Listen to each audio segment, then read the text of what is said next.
Well, welcome, Awareness Explorers. This is Jonathan, and my trusty co-host Tom O'Connor. is there. Are you there? I'm There here you are. There you are. somewhere. Uh, very, I'm very excited today to have not only a great guest explorer, but a personal friend of over 25 years, I think now, which is almost embarrassing to say. Um, and I'll say a little bit about John just from personal experience. I knew John Astin because he is a great singer-songwriter. In fact, he's my favorite singer-songwriter in the world. So for me, this is like interviewing Paul McCartney or something. Um, but not only is he a great singer-songwriter, I found out later, kind of unrelated, that he's also a very well-known researcher in the field of consciousness and a mystic himself. So we have a lot of great questions to ask him. He just came out with a new book called, why don't you say the name of your book, John? It's called This Extraordinary Moment. And it has a subtitle too, right? Yes. What is the subtitle? It's I know why I'm pausing because I didn't like the subtitle that much, but Right. it's moving beyond the mind to embrace the miracle of what is. Is that right? Okay. Yeah. Evidently. It sounds I'm right. just checking my Kindle here to see if you're right. right there. Yeah, let's see what it says here. Well, John's so in the moment that he has a hard time coming up with what's not right in the moment right now. But we're going to ask him about his book because I found it very interesting, and Deepak Chopra had a really nice thing to say about it. And it's also a new way of exploring awareness, I think, in some ways. And it's a approach that is now starting to gain momentum as far as I know. And I call it the approach of pure experience. I don't know if John will call it that, but it seems to be something that I'm hearing a lot about. I'm starting to read about, and John has a lot of practical tools to help people move in that direction. So let me ask you a first question, John. I recently, every now and then, I'm reading consciousness research information, and I come across your name. It always surprises me. It'd be like, reading about Paul McCartney and then finding out that he's this well-known botanist or something. Anyways, so you've created some measurements of mysticism and consciousness in some ways, and I don't really know much about them, but I've heard that you have some kind of test that you've created that helps people to measure their state of consciousness. Is that a safe way of putting it? Yeah, I think I know what you're referring to. A doctoral student of mine many years ago was doing his dissertation on, he was interviewing a number of non-dual spiritual teachers, sort of probing into their experience of reality and trying to kind of understand that. And so he and I came up with, together, an impossible task of trying to capture through a sort of self-report little survey something about people's experience in relationship to kind of spiritual realization and so on, and we called it the non-dual embodiment thematic inventory, the NETI. And if you know that term from Sanskrit, it's a good acronym. Yeah. And then we never did anything about it. He used it in his dissertation. And then some people got hold of it. I think Jeffrey Martin of the Finder's Course got a hold of it somehow, because he and I had been in touch, and he apparently expanded upon it a bit. And then they used it in some of their research. Yeah, it's a funny thing because in a certain way, it's ironic that you're bringing this up, because so much of the essence of what I'm writing about and teaching about is that what's going on here, let's call it reality or experience, whatever we call it, we're just throwing a name at it's whatever's present here right now, is simply not, it's not capturable. It's not conceivable, actually. It's not, we're not able to put it into a box of any sort. So here we were attempting, my student and I, attempting to put the ineffable into some sort of measurable box, which is really a fool's errand. But we were trying it anyway. And, you know, like a lot of measures of subjective experience that are used in research psychology, let's say, they're all attempting the same thing, which is the impossible. Yeah. And so they're quite crude, you know, efforts to try to gauge a sense of, get a sense of what the nature of people's experience is. And, but we tried, and it was an interesting endeavor, but yeah. I think it's important to try to bring it into a science, realizing with a certain humility that you're trying something that's impossible. Mm-hmm. But I'm wondering, from these interviews and such of the tests, what you learned from that experience about awareness. It's been quite a while since we did that. I think we were looking at, you know, at the time, I mean, it was more of my emphasis then, but we were looking at things that one might imagine would be reflective of somebody who had discovered more of the inseparable, indivisible nature of things, how that might then manifest itself in their life. So things like, you know, greater sense of freedom, greater sense of ease, greater sense of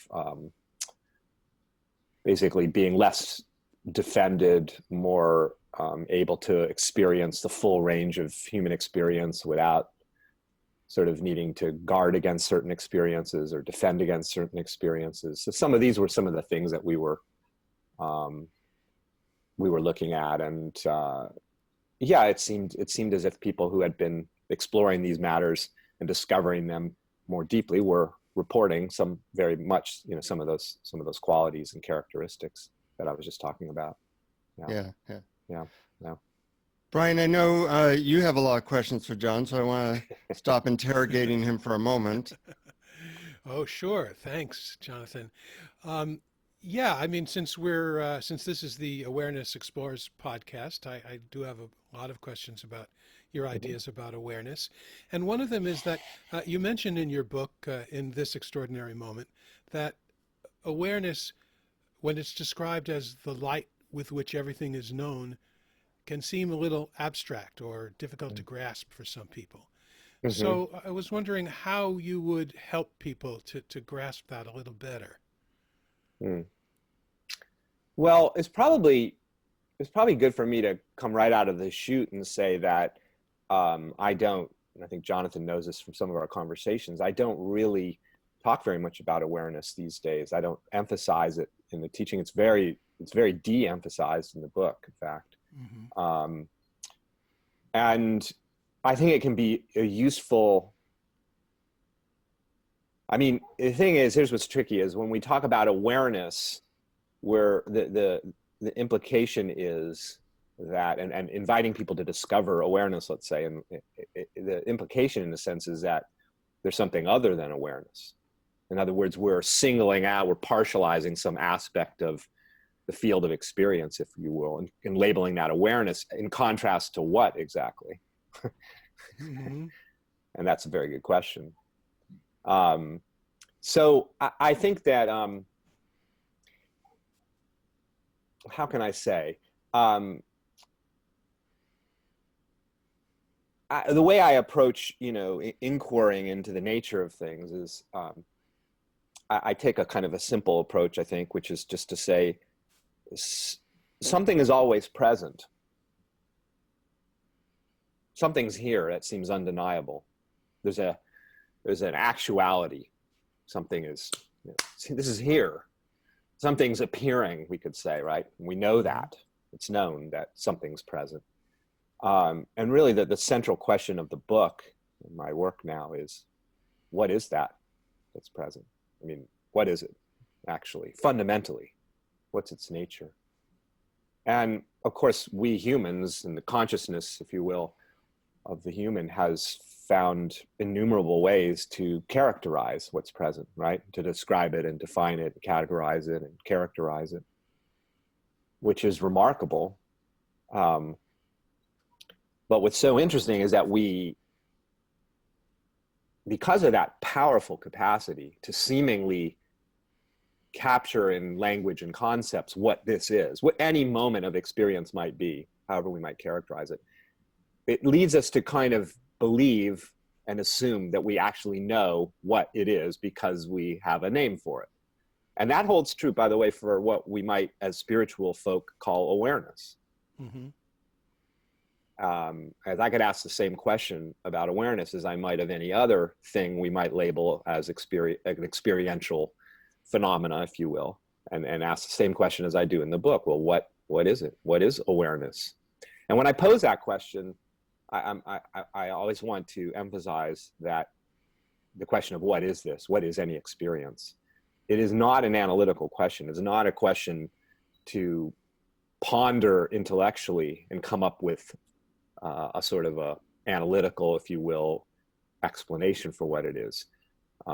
Awareness is the firing of neurons in the brain, or even to say awareness is the knowing function of the mind, or even that is an analytical response. When I say, what is it? I mean, what do I mean? Yeah, what is it actually? Like, what's it, I say in the book, I say, what's it made of? Mm-hmm. What's the substance, if there is any substance to it? So for example, if, yeah, please.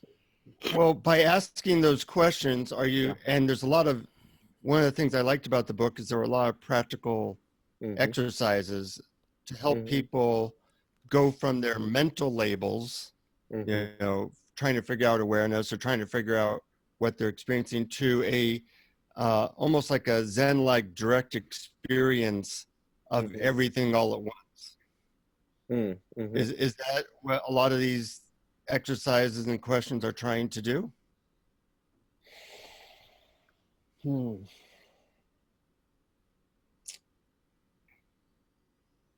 I mean, ultimately, I would say the inquiries and the guided practices are designed to reveal, evoke the recognition that what's here is not resolvable. It is not graspable. It is not, it doesn't,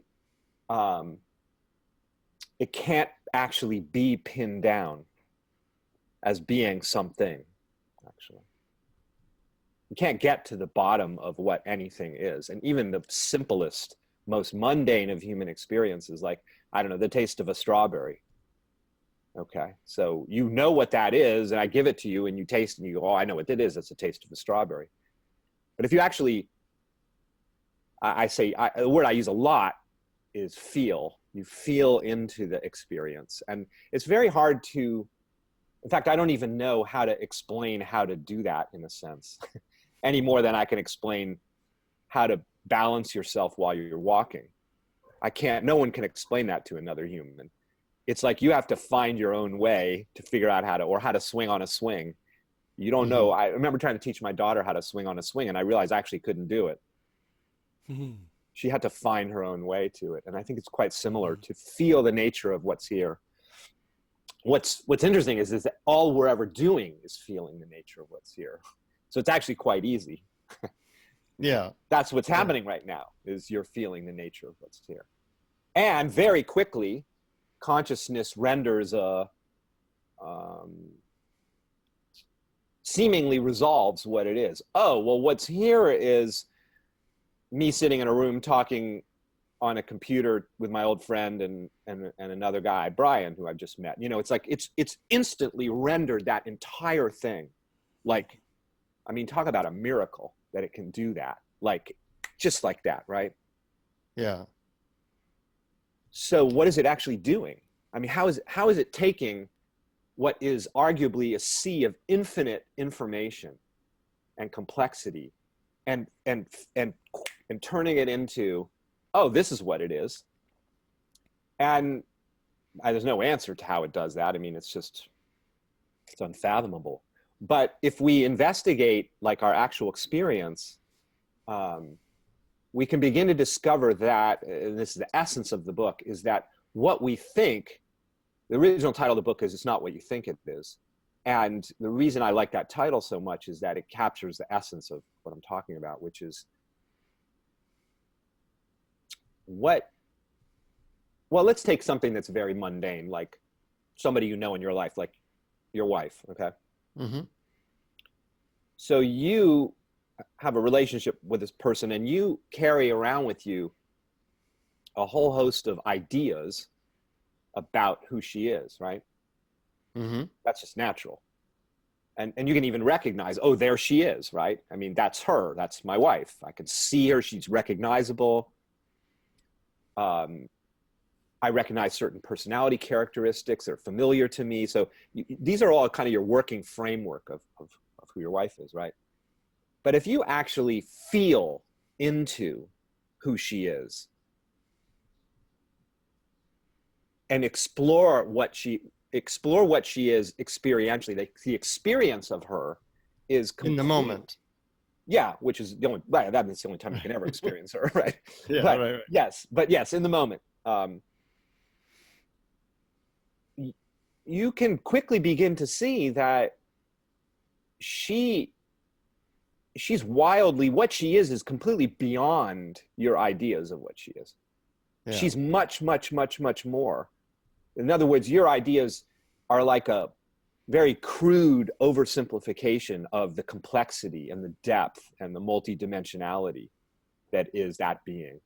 You could never hope to capture her or anyone else or yourself or any phenomena that you experience in life with any of your conceptual maps. And to me, this is patently obvious.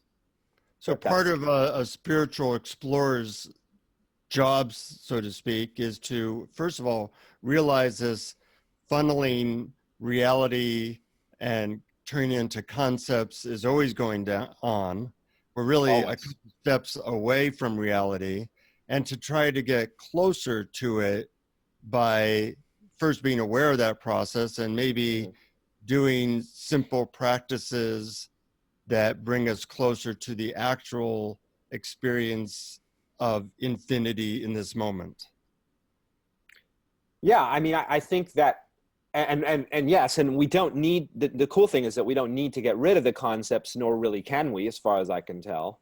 I mean, there's times maybe where the conceptual apparatus gets so quieted or so shut down, maybe through intensive practices or drugs or something, that that can happen. But it's not necessary, because the actuality is, it's like the two, it's almost like two realities existing simultaneously. There's what's here, and then there's the interpretation of it, and they coexist quite happily, and they're not actually two things. Yeah. They're one thing. But you know, here's a simple example. So in case this sounds overly abstract. So conceptually speaking, we carry around with us this assumption, and it's just a conventional reality, that we're separate subjects in a world of objects, navigating a world of objects, right? I mean, that's just, right? I mean, that's just an assumption that we walk around with. And now, if we just feel experience, like feel what's here, I ask you guys both, and anyone listening, can you actually find in your experience any boundary whatsoever, any line of separation anywhere? It's all made up. Yeah, experientially, there are no boundaries anywhere. You never get to a point where something ends and then something new begins, as you might with you have a boundary, like, oh, I get there and there's the wall, and then beyond the wall is the next phenomena. No, it's an inclusive continuum. It's seamless. There's no edge anywhere experientially. So that's an example where, as I say in the book, if you look, you will begin to notice that experience deviates in radical ways from what we think is going on here. Mm-hmm. And that's just one example. I mean, another is that we imagine that experience is actually definable, but if you actually look at experience, you can begin to notice that you can't put it into words, actually. You can't try to convey what you're experiencing right now. Yeah, as I read your book, it started to be a little bit like a drug trip, because it subtly attacks your experience of reality from a lot of different angles, until eventually, there was like a surrender. Okay, I give up. And I started to experience things outside of my mental constructs so much. And I found that really interesting. Was that your experience, Brian? Yes, as a matter of fact, the more I tried out the practices that are described, the more the direction of attention went away from the conceptual into direct experience. And you describe that direct experience as, well, as indescribable, as ineffable, as there's so much more going on than how we label it and how we categorize it. But it did leave me with a question, although I could feel it directly as an enjoyable or an intense or an awakening or enlarging experience. I'm still curious about how or why seeing experience as indescribable is beneficial. In other words, how does it help us with our well-being and happiness? Well, that's a good question, and certainly one that many people would ask, because often what brings us to teachings, is some sense of trying to find freedom from some aspect of our experience, right? Or resolution of something that's troubling us, or some version of suffering. Yeah, the thing about a lot of the ways that we describe phenomena is that the implications are not that great, that I'm a vulnerable creature in a potentially very hostile world, and there's all these potential threats, and I'm lacking something and in search of something to fill that lack. And I mean, there's so many implications of the ways, based on the ways we typically describe experience. And in the classic sense, it's like we divide the world up into the experiences that I equate with well-being, and then I seek those out, whether they're more conventional or spiritual things like enlightenment and realization and bliss. And on the other side, there's the experiences that I don't equate with well-being, and I try to minimize those or avoid them altogether, or escape them, right? And this is just, this sort of describes a lot of human experience, right? We're trying to rearrange our lives in such a way to feel better. And it's natural, and there's nothing wrong with that. And I say, I have one of the first chapters in the book, I call it sort of 2 approaches to happiness. And the one I just described is the conventional one, and it's great, try to do that as much as possible, move in the direction of the things that bring you joy and that you value, and that's great, and try to minimize the other, right? But there's a whole nother way to approach this, which is what the book's all about, which is it possible to discover something in every experience that is, what's the word? That really is the most profound kind of well-being, you could say, a well-being that transcends any kind of dichotomous notions of well-being as this in contrast to that, which is how we typically think of it, right? Positive and negative states of mind, for example. So is there something, I think maybe the most important chapter in the whole book is called The Common Denominator. And it looks at experience, which is complete diversity. I mean, everything at the level of description is different, right? So the question of the common denominator is, what do experiences share in common?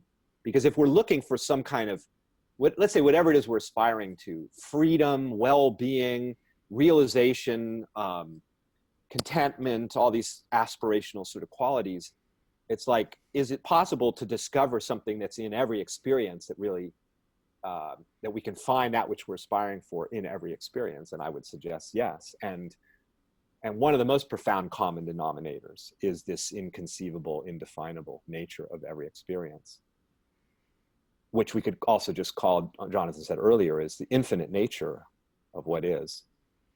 And that infinite nature, that unresolvable, ungraspable, in Buddhism they call it empty nature.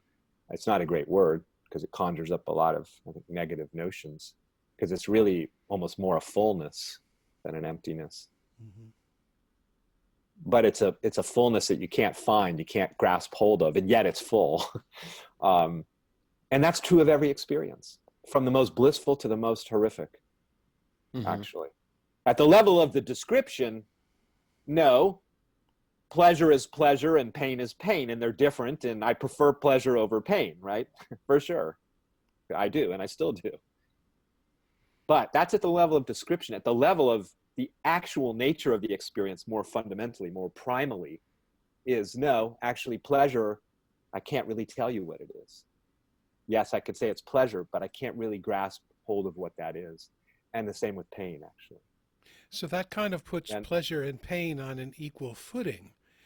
Yes. And I mean, so in the Dzogchen Tibetan Buddhist tradition, they talk about the equalness of everything. Everything is equal. And it's equal in several ways. It's equal in the fact that it's present.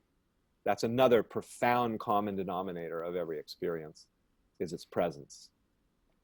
No matter how it's showing up descriptively, however the qualities and the textures and the flavors of it, what everything has in common is that it's here, that it's present. And so that's also another very powerful way to, and there's many meditations in the book about this, of starting to get a feeling of how what it is that we're looking for is ever present. And it's ever present as the sheer fact of what's here. It's always here, even if it always looks different.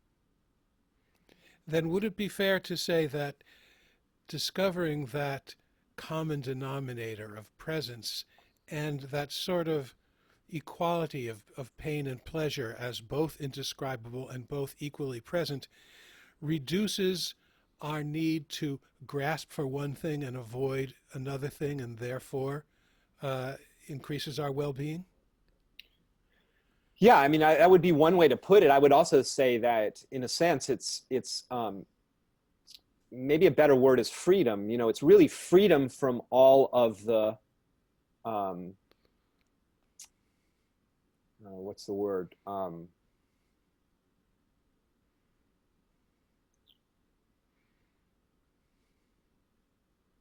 If you can't say what this actually is, you can't get to the bottom of what it is.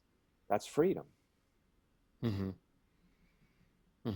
no, in fact, you could say it's beyond freedom and bondage. In other words, you can't characterize it. It's neither, in a sense. But if we put it in some sort of human terms, we would say it's liberating, because you're liberated from all the notions that you have about it, as good, bad, or otherwise. It's just pure free fall. And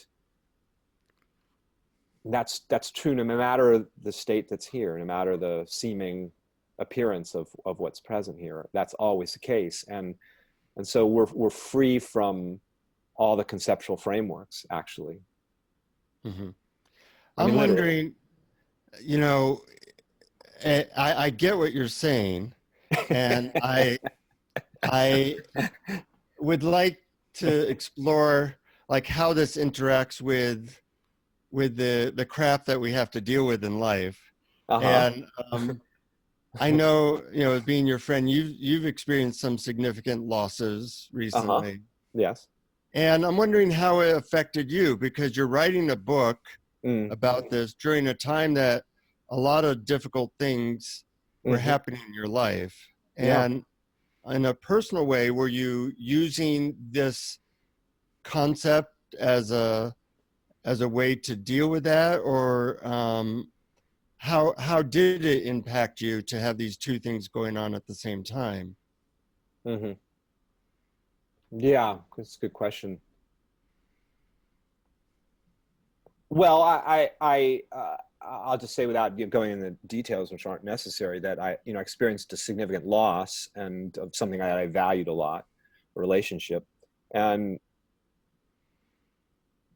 so, I mean, in some ways, I wouldn't really say that I was sort of trying to apply the concepts in some sort of way to remedy the situation or, fix the situation. It's a little bit more, not that one can't do that, but it's a little bit more like there's just a kind of a very natural sort of knowing that even when all hell's breaking loose, there's enough, everything's fine, So that's just like, I don't have to fix anything because nothing's ever broken. But Right.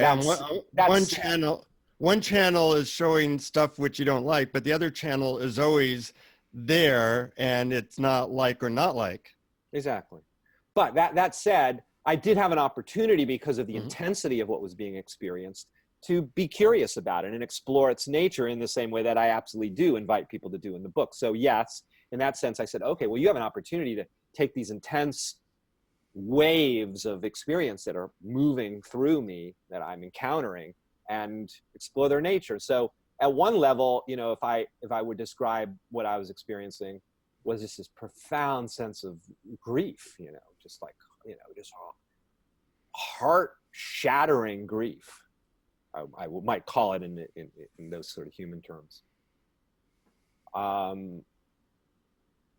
So what's so interesting, though, is that in the midst of those moments of when I was being visited by those profoundly strong waves of emotion, if you will, I just was like, oh, wow, well, what is this? Just as I was asking at the outset of our conversation, what is this actually?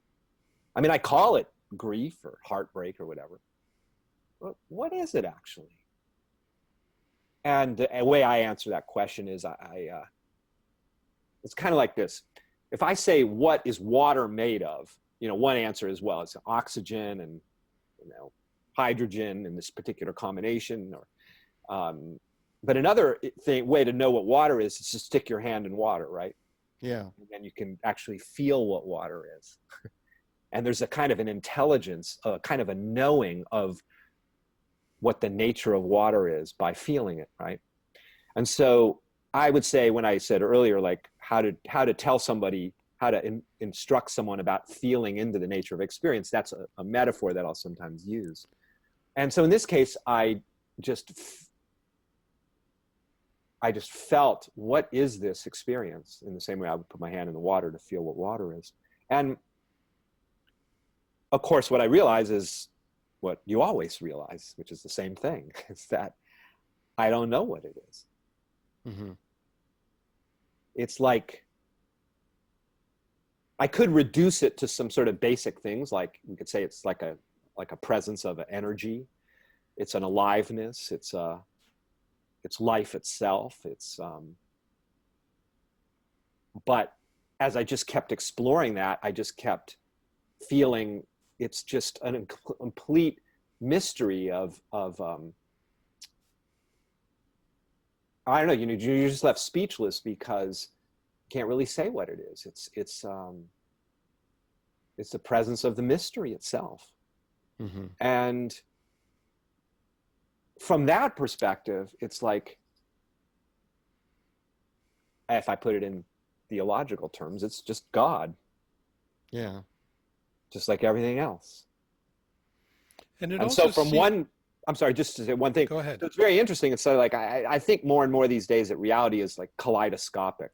It's like, from one perspective, it looks like this, from another perspective, it looks like this. Get very far away from it, it looks like this. Get really, really close up, it looks like this. Look at it from this point of view, and so it's like turning the kaleidoscope, and we can see everything almost from an infinite number of perspectives. And so in a sense, from one perspective, it's like, oh my God, this is a terrible thing. And I don't wish this on anyone. And it's really difficult and challenging. And I'm looking forward to when it ends. That's like one perspective. And then you just shift the kaleidoscope, and from another perspective, it's the bliss of reality itself. I mean, literally. It's complete aliveness, complete vitality, complete presence of existence itself, showing up in that particular way. And that's another, and that, and touching into that is profoundly liberating, because you realize, I said this to a friend recently, it's a kind of irony. It feels like the more I am catapulted in a certain way beyond the human, even calling ourselves humans is just a description. What are we really? We're a dance of transcendental energy and light and consciousness. And I mean, I'm just throwing words at something that can't be described, but, you know, I completely lost my train of thought. That's what happens when you start talking about this stuff sometimes. But, you're going beyond the mental concepts now, and you can't come back. Where did I go? You had a question, Brian. Well, you're in the bliss of reality, as you described, which was such a beautiful phrase. Yeah, I know there was a point I was going to make, but oh well, maybe it'll come back. It'll come to you. But meanwhile, it occurred to me as you were talking about putting your hand into water and really asking, what is this experience of grief? What really is it? Mm-hmm. That you're really diving into it. And you say it's unknowable, but in another sense, you are knowing it, in that you are not separating yourself. You're experiencing it. You're not pushing it away. And therefore, you're kind of dropping the strategies that you have to not have certain feelings that you don't want. And it seems to me that it's often those strategies to avoid feelings that is the difficulty and the pain. Yeah, you just brought me right back to the point I wanted to make, so thank you. Oh, good. Which was that as I'm catapulted out of the human, in a sense, or I recognize more and more the transcendental nature of every experience. It is beyond our ideas and concepts. In a funny way, it's like the more freed up I feel to just be the fullness of what we might call a human being, is because there's no, I remember when I was going through this particularly difficult time, and I was talking with a friend, and they were kind of having they could feel like there was a lot of emotion, and they were sort of wanting me to not be feeling that. And like, come on, you know, it's like, you know, stop being so upset or something like that. And, and the thought occurred to me, is like, why would I want to stop that? It was literally this feeling of like, I don't know. It was just this sense of like, it was completely fine to be experiencing that, even though I wouldn't wish it on anyone necessarily.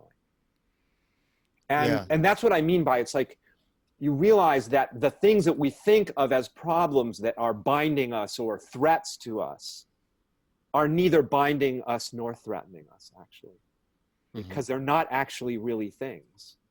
They're ungraspable infinity. And so we're free to experience anything and everything, and nothing's gained or lost.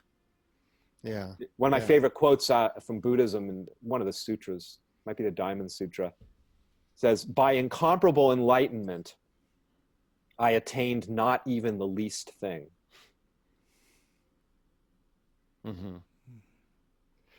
So there's nothing actually to be gained or lost. Except maybe your concepts. You mean in terms of losing them? No. Yeah, in terms of you lose your concepts so that you don't lose your concepts. You just, you begin to lose the assumption that your concepts are actually able to capture reality. Right. But it seems like the concepts continue to be generated quite spontaneously. Yeah, that's true. That's true. It's funny to think, like, if you take like a big step back and you say, like, this is all just reality doing this, you know, you don't even have to take a big step back. It's like It's like reality is trying to know itself. It generates all these interpretations of itself, but it can't ever really know itself. It's like a mystery unto itself. Yeah. It can't ever really grasp itself because it is ungraspable. It's not, it makes sense if it's an infinite universe. It can't be defined, right, by its very nature. Mm-hmm. Well, you know, for people who are new to this approach, we'll call it, you have a lot of exercises and things like that in the book, and I'm wondering if there's one or two that you could give to people as a primer of, you know, try this and see where it leads you. Give them a little bit of a taste, and then after you do that, maybe we'll go into some kind of guided meditation. I always like to listen to your singing, so that might be part of it as well. But I think this approach is really cutting edge, and people should come up with seeing what it's like to explore it in themselves, and any hints you have for doing that would be appreciated.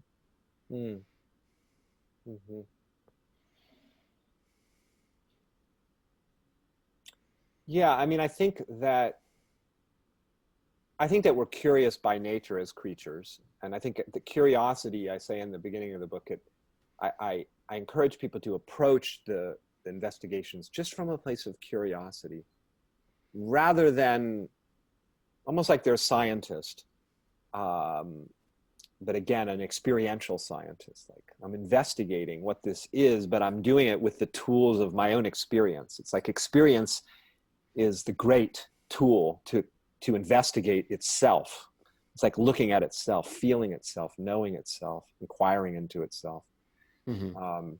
And rather than approaching it from the standpoint of like, okay, I'm trying to get something, I'm trying to fix something, enter into the investigation from this place of like, oh, I don't know what this is. Don't assume that, because the assumption that we know, we've kind of foreclosed on, and that can function as a kind of a bit of a barrier to discovery, just like it does in science. If we think we already know what the atom is composed of, it's hard to see with a kind of freshness and openness, right?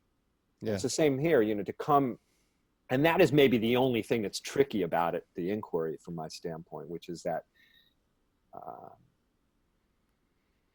you know, I mean, you know, I do this with my students. I teach grad students, and I talk about this stuff as well. And I was just doing the other night, I said, okay, well, just name how you're feeling right now. If you pick one word to describe what you're feeling. And somebody said, well, I feel kind of tired right now. I said, okay. So I said, well, what is tired? What is it? And an example that I use, which I think seemed to be helpful, is here, if I have a word to describe this thing here, right? It's called an iPhone. So that word points to something in experience, points to this, right? The word points to that. So what does the word tired in this example, what's it pointing to? What's it referring to, actually? Go there. Go to what it's referring to. And that's a really powerful. I love that exercise. Yeah. Yeah. Really powerful. What is it referring to? And there, of course, they didn't have an answer. I said, well, that's the answer. Don't know what, you know, it's like, it seems like, this is the trippy thing, is like, it's like pattern recognition. It's like we see this thing called tired. It's like a pattern of, it's a way that life seems to be patterning itself as contrasted with exhilarated. It's a different pattern of life, we could say, right? And it's recognizable just like that. I know what it feels like. I know what tired feels like. It feels like tired, right? It's a pattern. I can see it. But then when you go to investigate what are the things that make up that pattern, you discover that there is no pattern there, actually. It's unpatterned. It's unstructured. It's open-ended. And it's always moving. It's always changing.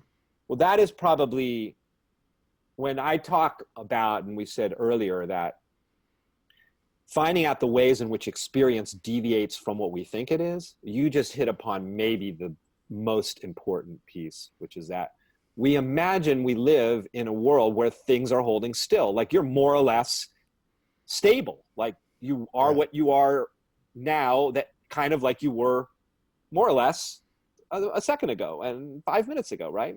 Yeah. But actually, you're not. Yeah. You're completely. I like to say that we look at the world and ourselves like we're nouns, but everything's a verb. So funny. I just wrote that this morning. I wrote. Oh, you stole it from me, is what I you did. You just transmitted it to me through the ether. No, I wrote, there are no nouns and there's only one verb, Uh-huh. being. Yeah. Everything is Yeah. being. Uh-huh. But the reason there's no nouns is that whatever it seemingly becomes as a thing, because it's dynamic, what are you naming? You know, it's different in the next instant. So it's never holding still. And again, this is simple. Just notice your experience. It has no duration. It's always changing. And the implications of that are quite profound. Yeah. Yeah. They're quite profound because they completely shatter our conventional notions of what's going on here, don't they? Mm-hmm. And that you don't have to sit on a cushion for 30 years to find that out. Just look right now and see that nothing's holding still. Mm-hmm. Yeah. One of the things that's made you such a good teacher is you have a couple of ways of impacting people. One is through a scientific viewpoint. One is through little exercises like what you just gave, but also impacting people through your music and the heart. And I find that pretty unique because most people gravitate towards one or the other, and you seem to, it's like a triple whammy. So I get too bored doing one thing. Yeah, well, that's good for us. And you've affected a lot of people through your music and opening that way. And I'm hoping that maybe you could give people a taste of what I'm talking about, because a lot of our listeners don't know your music, but it does seem to really open people consciousness. I mean, I listened to probably one song of yours every day for 10 years as the beginning of my meditation, because it would take my vibration from one level to a much higher level.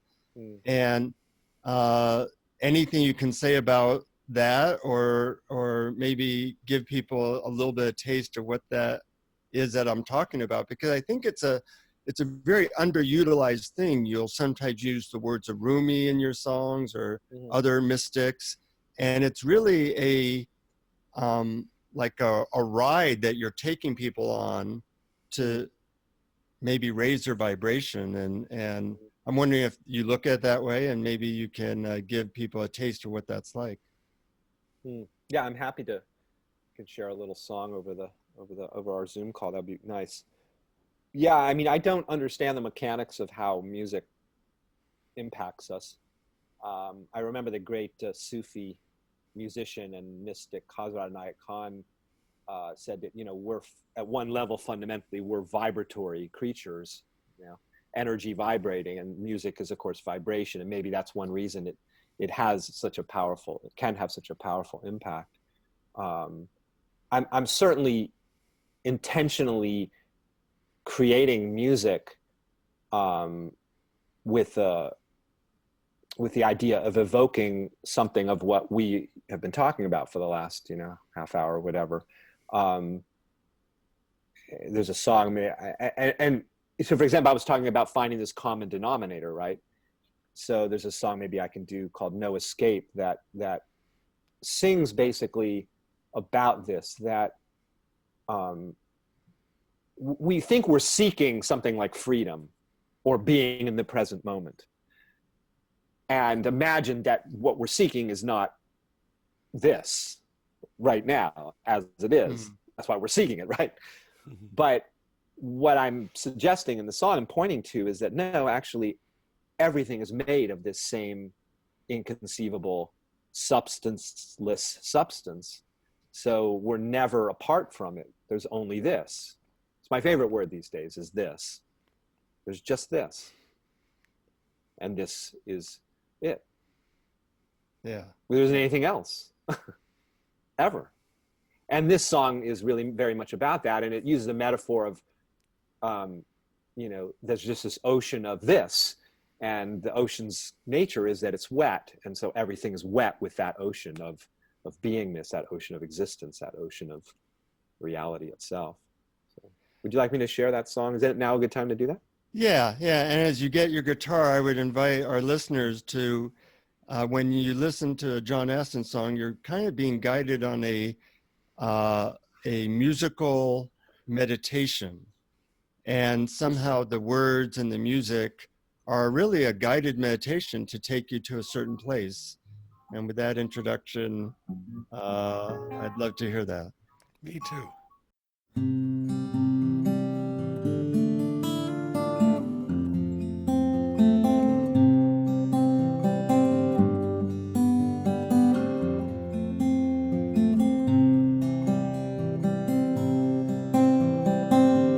There is no escape from here. We are hopelessly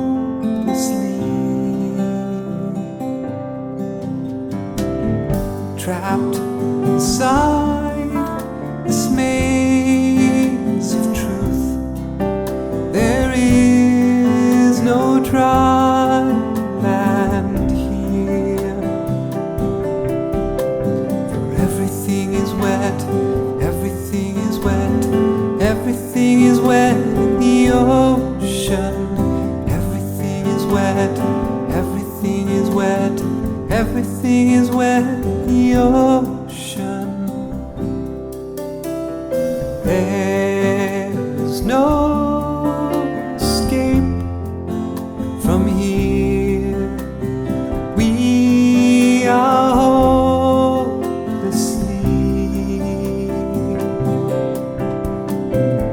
trapped inside this maze of truth. There is no dry land here.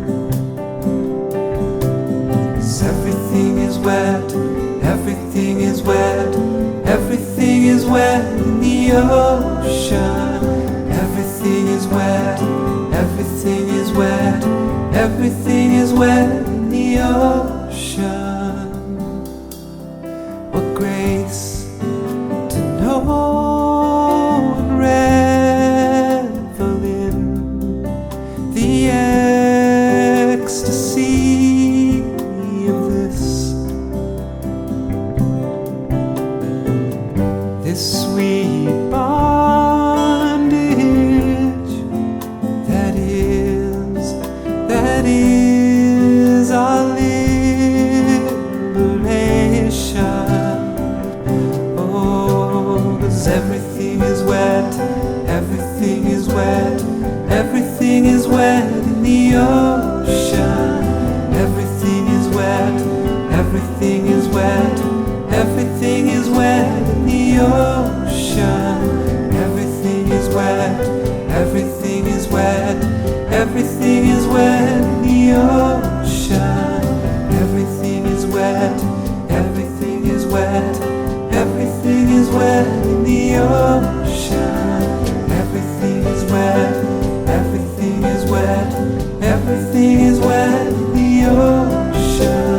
Everything is wet, everything is wet, everything is wet in the ocean.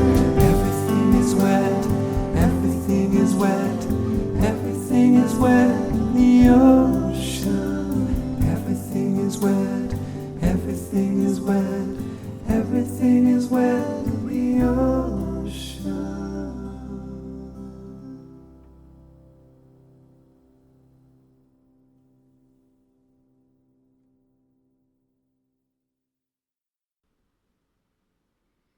Beautiful. Just letting the waves of everything is wet crash over you and open to it, no Lovely. matter what that wave is. Exactly. Yeah. It's all the ocean doing what it does, which is waving. Right. It's nice. See? How can people find out about your book and your website and your music? I one of the gifts I like to give people is your music, because it often really impacts people in a heartfelt way, and we certainly need that in today's world. My website's easy. It's just my name, johnastin.com, and everything is there, music, books, and I'm also on Spotify for people that are Spotify lovers. You can listen to me for free on Spotify. So. Hmm. Nice. I'm writing that down. Yes. I mean, you have to buy Spotify to be able to do it, but Yeah. but that's a fun way to hear it. So, yeah. Any comments, Brian? Anything you want to say?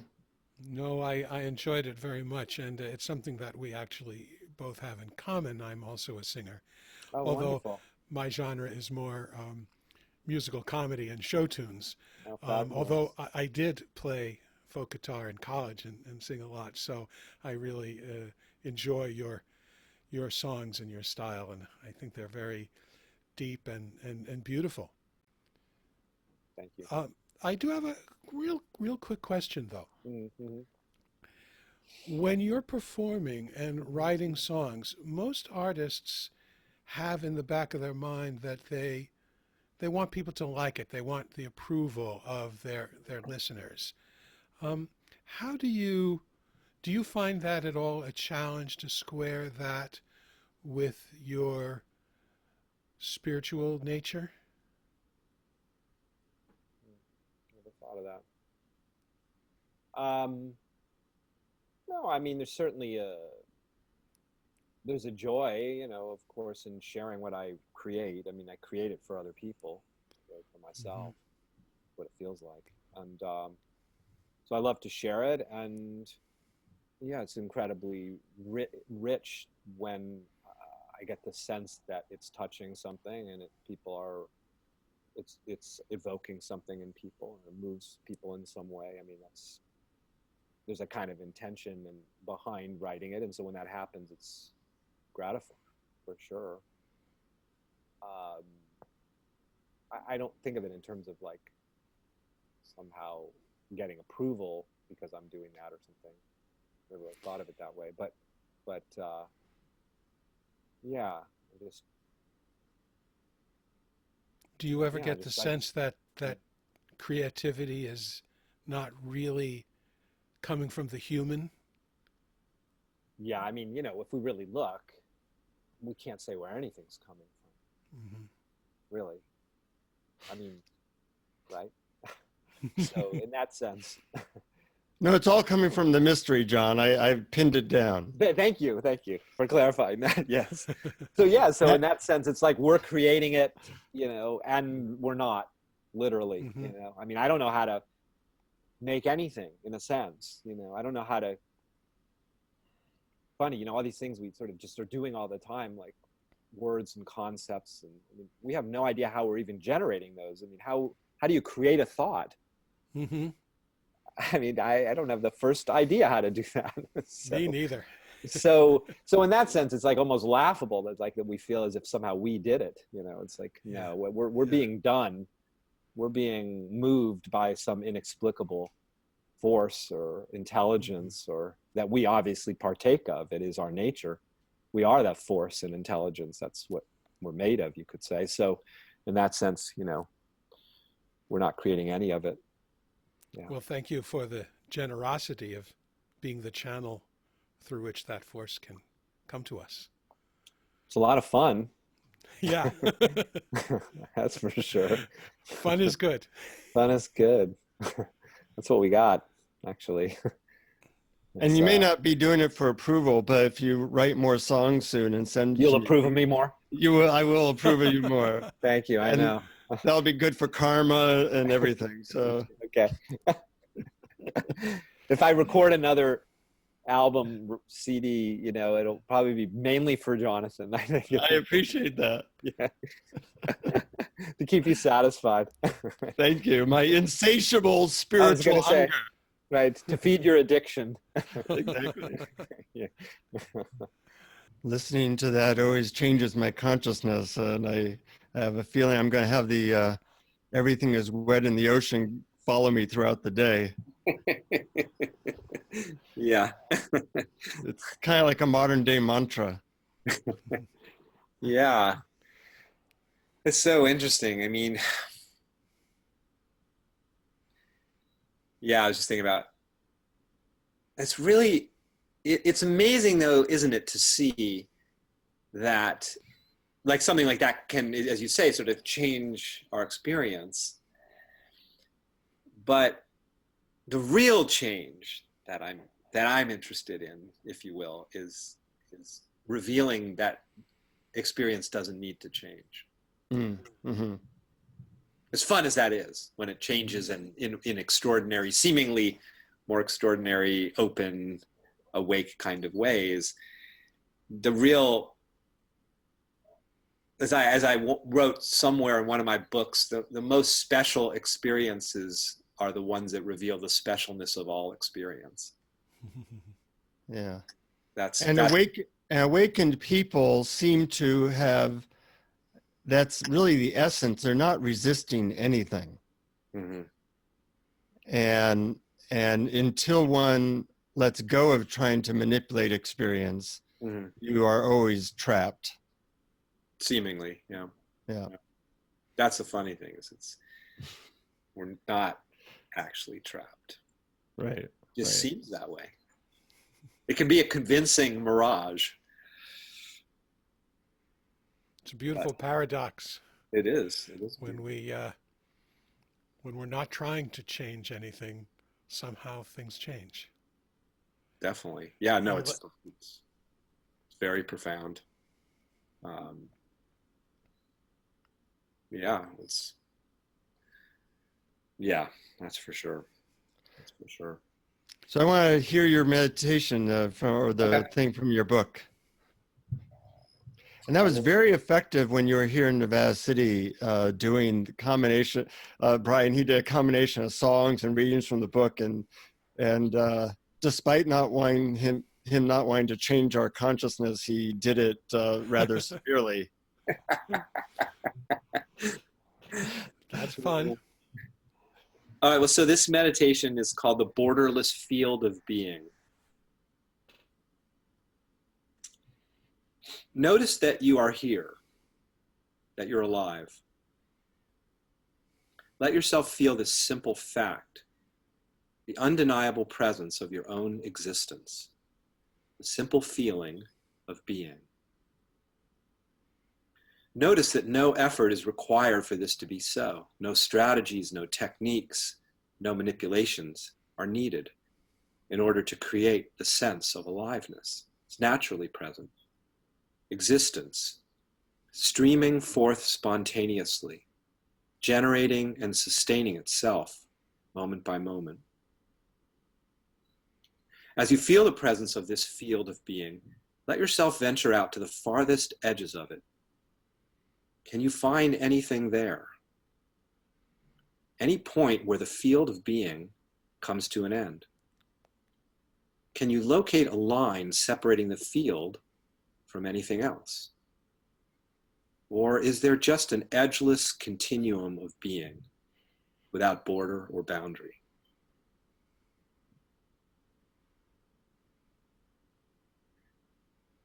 Notice that no matter what might be occurring within this boundaryless field, being remains as it is, unalterably alive and present.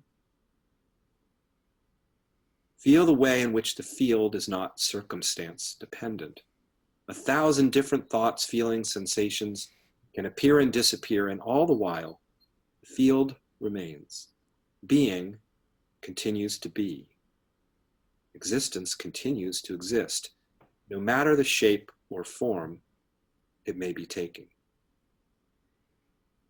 Feel the ease, the fullness, the rich lusciousness of being.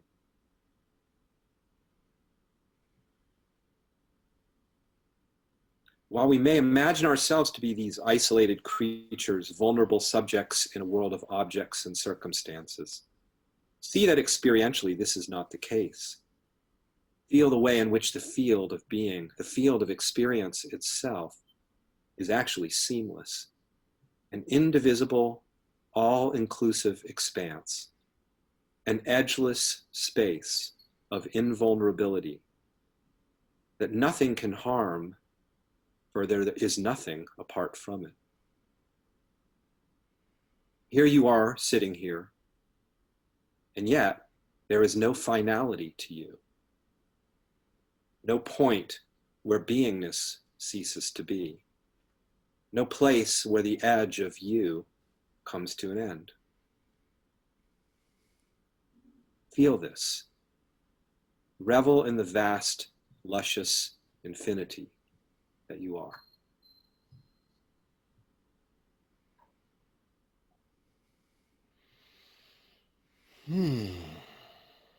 Lovely. That's a powerful meditation in and of itself. Yes, it is. John, have you ever heard of the spiritual workshop called Avatar? It's kind of ringing a bell, but I don't know it. It was an offshoot of Scientology, but they broke pretty severely with them. And I know a lot of people who teach it, but its basic technique is basically what you just described. They have a technique. It's a 10-day workshop, and somewhat expensive, but it's always come up with some belief or some feeling and take it to its edges until you realize that there is no edge between it and everything else, and revel in that. Beautiful. Yeah, it's pretty interesting. That is. And that's their like magic sauce, and they just get people to go through that with everything until they're pretty much a melted ice cube on the floor. Which they've always been. Yes, exactly. But now they're seeing it. Very cool. Excuse me. Well, I encourage all our listeners to try out the practices in this extraordinary moment with, as John puts it, a sense of lighthearted curiosity and playfulness. I loved that phrase in your book. Yeah, I think that spirit of playfulness, childlike playfulness, sometimes it gets a bit, I can't remember if it ended up in the book or not, but I wrote a chapter called Over Dramatizing the Path. And it did, and that was where I got that quote from, that section. Okay, yeah. Yes. Where it's like, oh my God, it's like this onerous thing. It's so serious. It's like, sometimes you go to I don't want to pick on Buddhism, but you can go to a Buddhist meditation thing. It's like, God, it's so serious and kind of dense with a kind of heaviness. And like, really? I don't know. What if this really wasn't serious? Like at all?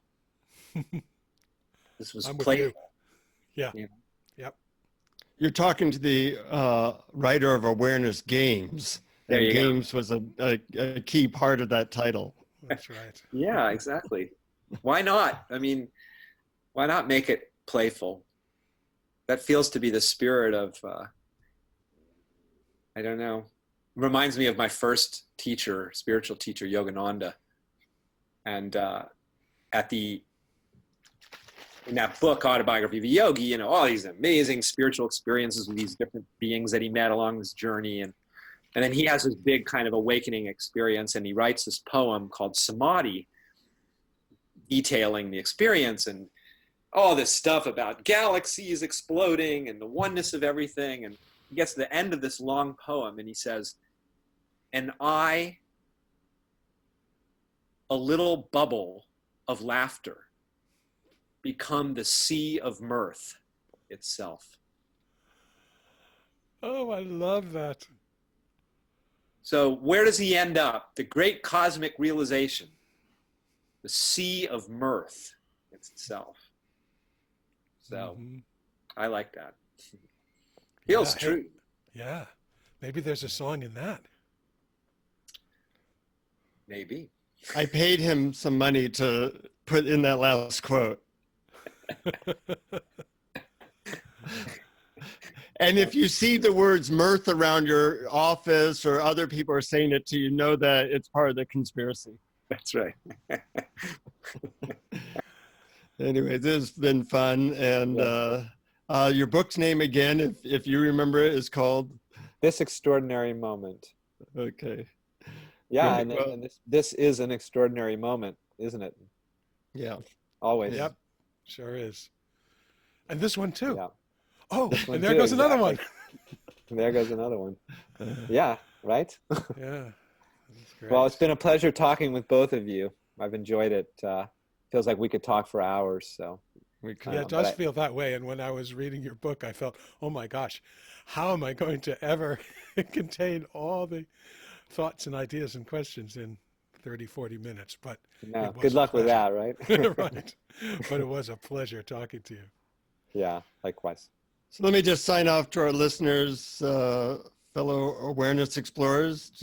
Listen to John's music, try out his methods in his book. And as we always like to say at the end of our, also we have a bunch of meditations on awarenessexplorers.com that you can now look at and learn more about our various episodes. But most important, as always, keep exploring. Keep exploring. Thank you for listening to Awareness Explorers. To learn more, you can check out our website at awarenessexplorers.com. Please subscribe to our podcast on iTunes, Google Play, or your favorite podcast app. And we'd love it if you would post a review. And please share our link on Facebook and with family and friends, because knowing yourself as awareness is the greatest gift you can give yourself or someone you love.